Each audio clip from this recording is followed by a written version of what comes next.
ሁለተኛ ቆሮንቶስ ምዕራፍ 6 አብረንም እየሠራን የእግዚአብሔርን ጸጋ በከንቱ እንዳትቀበሉ ደግሞ እንለምናለን። በተወደደ ሰዓት ሰማሁህ፣ በመዳንም ቀን ረዳሁህ ይላልና።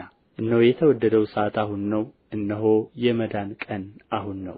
አገልግሎታችንም እንዳይነቀፍ በአንዳች ነገር ማሰናከያ ከቶ አንሰጥም። ነገር ግን በሁሉ እንደ እግዚአብሔር አገልጋዮች ራሳችንን እናማጥናለን።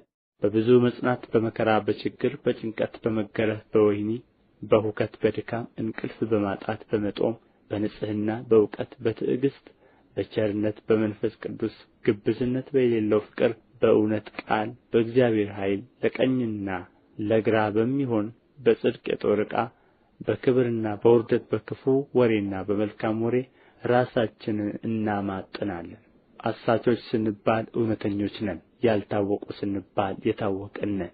የምንሞት ስንመስል እነሆ ሕያዋን ነን፣ የተቀጣን ስንሆን አንገደልም። ኀዘንተኞች ስንሆን ዘወትር ደስ ይለናል፣ ድሆች ስንሆን ብዙዎችን ባለጠጎች እናደርጋለን። አንዳች የሌለን ስንሆን ሁሉ የእኛ ነው። እናንተ የቆሮንቶስ ሰዎች ሆይ አፋችን ለእኛ ተከፍቶአል፣ ልባችንም ሰፍቶላችኋል። በእኛ አልጠበባችሁም፣ በሆዳችሁ ግን ጠቦባችኋል። ልጆቼ እንደ መሆናችሁ ግን እላችኋለሁ፣ እናንተ ደግሞ ብድራት መልሳችሁልን ተስፋፉ።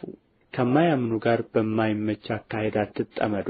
ጽድቅ ከዓመፅ ጋር ምን ተካፋይነት አለውና? ብርሃንም ከጨለማ ጋር ምን ኅብረት አለው? ክርስቶስስ ከቤልሆር ጋር ምን መስማማት አለው? ወይስ የሚያምን ከማያምን ጋር ምን ክፍል አለው? ለእግዚአብሔር ቤተ መቅደስም ከጣዖት ጋር ምን መጋጠም አለው? እኛ የሕያው እግዚአብሔር ቤተ መቅደስ ነንና። እንዲሁም እግዚአብሔር ተናገረ እንዲህ ሲል፣ በእነርሱ እኖራለሁ፣ በመካከላቸውም እመላለሳለሁ፣ አምላካቸውም እሆናለሁ፣ እነርሱም ሕዝቤ ይሆናሉ።